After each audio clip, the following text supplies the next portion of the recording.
Clara Monteiro, uma mulher de beleza estonteante e fortuna ainda maior, sentia um nó de apreensão no estômago. Apesar do luxo que a cercava e da admiração que recebia de todos, algo a incomodava. Seu noivado com Eduardo, um charmoso arquiteto de origem humilde, tinha sido um turbilhão de romance. Eles se conheceram em um evento de caridade, onde o sorriso genuíno e o olhar bondoso de Eduardo a cativaram instantaneamente. A história de amor deles parecia um conto de fadas, repleta de passeios ao luar e beijos roubados. No entanto, dúvidas nublavam seus pensamentos. Clara não conseguia se livrar da sensação de que algo não estava certo. A família de Eduardo, especialmente sua mãe, Dona Lúcia, era educada, mas distante. Seus sorrisos pareciam forçados. Clara frequentemente se perguntava se eles a aceitavam de verdade, ou se apenas a toleravam por causa de sua riqueza. A tensão era palpável durante os encontros familiares. Clara percebia as palavras não ditas e os olhares trocados entre os parentes de Eduardo. Será que a julgavam? Ou era apenas sua imaginação fértil? Ela precisava saber a verdade. A aceitavam por quem ela era, ou por sua fortuna?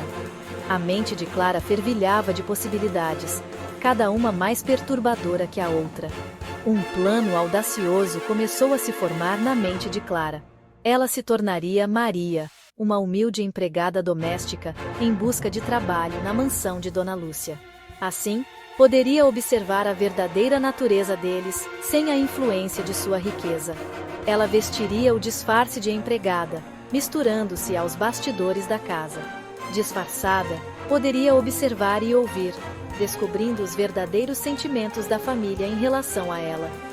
Sob esse disfarce, ela poderia observar sua verdadeira natureza, sua bondade ou seu preconceito. Era uma jogada arriscada, mas Clara estava determinada a descobrir a verdade, custe o que custar.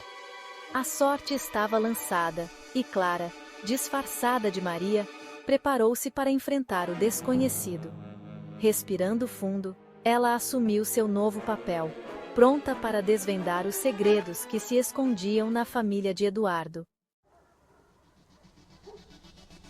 Os imponentes portões da mansão se erguiam diante de Clara, ou melhor, Maria.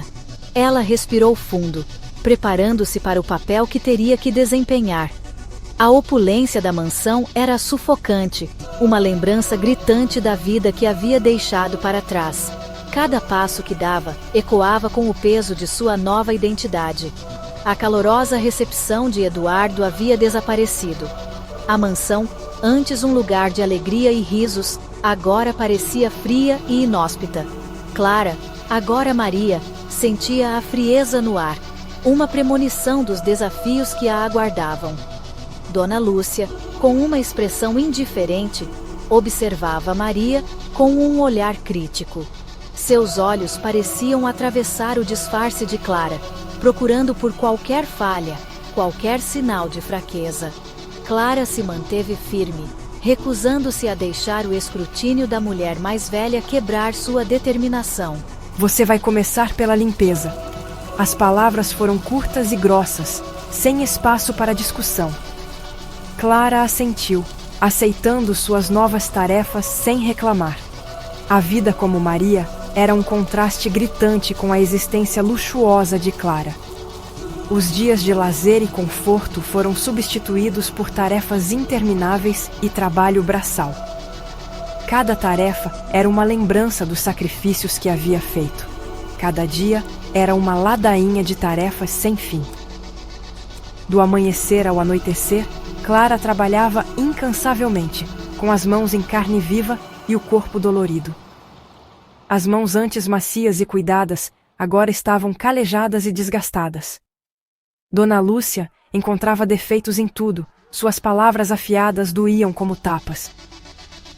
Não importava o quanto Clara tentasse, nunca era o suficiente. As críticas da mulher mais velha eram implacáveis, minando o espírito de Clara. Gustavo, irmão mais velho de Eduardo, mal a notava, seu olhar deslizando por ela como se fosse invisível.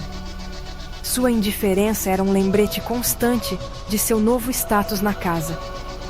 Bianca, sua esposa, era uma víbora em roupas de grife, suas palavras pingando desprezo pelas empregadas. Cada encontro com ela era uma batalha, com Clara tentando manter a compostura contra as farpas venenosas de Bianca. Clara suportava tudo em silêncio estoico, seu coração doendo não apenas pelo trabalho físico, mas também pelo desgaste emocional. Todas as noites, deitada em seu pequeno e apertado quarto, ela se perguntava por quanto tempo mais conseguiria manter o disfarce. Mas, por enquanto, ela tinha que aguentar, pelo bem da missão e pela esperança de um futuro melhor. Os dias se transformaram em semanas, cada uma um teste para a determinação de Clara. Dona Lúcia, ao que parecia, tinha prazer em encontrar novas maneiras de humilhá-la. Essa gente é tão desastrada. Parece que tem duas mãos esquerdas, não tem um pingo de finesse. Parecem que vieram do mato sem cachorro. Até Eduardo, alheio à sua verdadeira identidade, parecia ter adotado a postura indiferente da família. Ele a cumprimentava com um aceno educado, o olhar distante, perdido em seu próprio mundo. O peso da sua farsa aumentava a cada dia, ameaçando esmagar seu espírito. Em meio à frieza e indiferença, um lampejo de calor surgiu na forma de Marta, a cozinheira idosa. Marta, com seus olhos bondosos e sorriso gentil, enxergou além da fachada de Maria e viu a mulher por trás da máscara. Ela ofereceu a Clara um ouvido atento e um ombro amigo.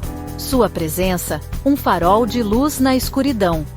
Marta, experiente nos caminhos da vida, tinha suas suspeitas sobre Maria.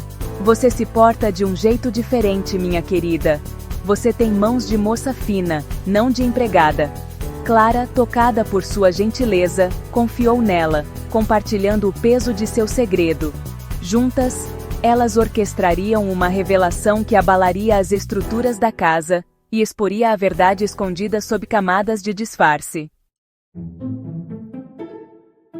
Semanas de planejamento meticuloso culminaram em um grande jantar oferecido por Dona Lúcia. A mansão fervilhava de atividade enquanto os buffets corriam de um lado para o outro, dando os toques finais à decoração opulenta. Parecia até a véspera de Natal.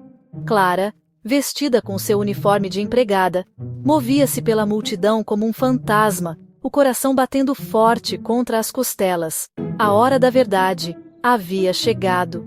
Respirando fundo, ela se aproximou de Marta, os olhos cheios de uma mistura de apreensão e determinação.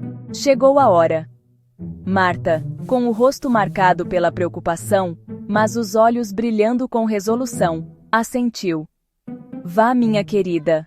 Mostre a eles quem você realmente é. A imponente sala de jantar, banhada pelo brilho quente dos lustres, silenciou-se quando Clara, não mais Maria, fez sua entrada. Longe estava o uniforme sem graça, substituído por um vestido deslumbrante verde esmeralda, que brilhava a cada movimento. Seus cabelos, não mais escondidos sob um lenço, cascateavam pelas costas como uma cachoeira de cachos dourados. Suspiros de espanto percorreram a sala, enquanto os convidados, com os olhos arregalados de descrença, se voltavam para uma aparição na porta. O garfo de Dona Lúcia caiu no prato com um estrépito, seu rosto perdendo a cor. Se que o rosto de Eduardo, congelado em uma máscara de choque e descrença, espelhava a turbulência no coração de Clara. Um silêncio pesado caiu sobre a sala, quebrado apenas pelo som dos saltos de Clara ecoando no chão de mármore, enquanto ela caminhava em direção a Eduardo. Clara, explicar o quê? Que você gostou de bancar a empregada na casa da minha família. O coração de Clara se partiu em milhões de pedaços. Naquele momento, Clara sabia que tinha que fazer uma escolha. O amor por Eduardo ou sua própria dignidade. O som do soluço engasgado de Dona Lúcia cortou o silêncio tenso. Ela estendeu a mão para o filho, o rosto uma máscara de vergonha e arrependimento. Eduardo, meu filho, nos perdoe. Estávamos cegos, cegos por nossos próprios preconceitos. Lágrimas brotaram em seus olhos, lágrimas de remorso e autorrecriminação. Tratamos Maria com tanto desrespeito, tanta crueldade. Nós a julgamos mal, julgamos vocês dois mal, e por isso eu sinto muito. Seu olhar se voltou para Clara, implorando por compreensão. Clara, minha querida, por favor, perdoe a tolice de uma velha. Clara ficou paralisada, o peso do pedido de desculpas de Dona Lúcia a envolvendo.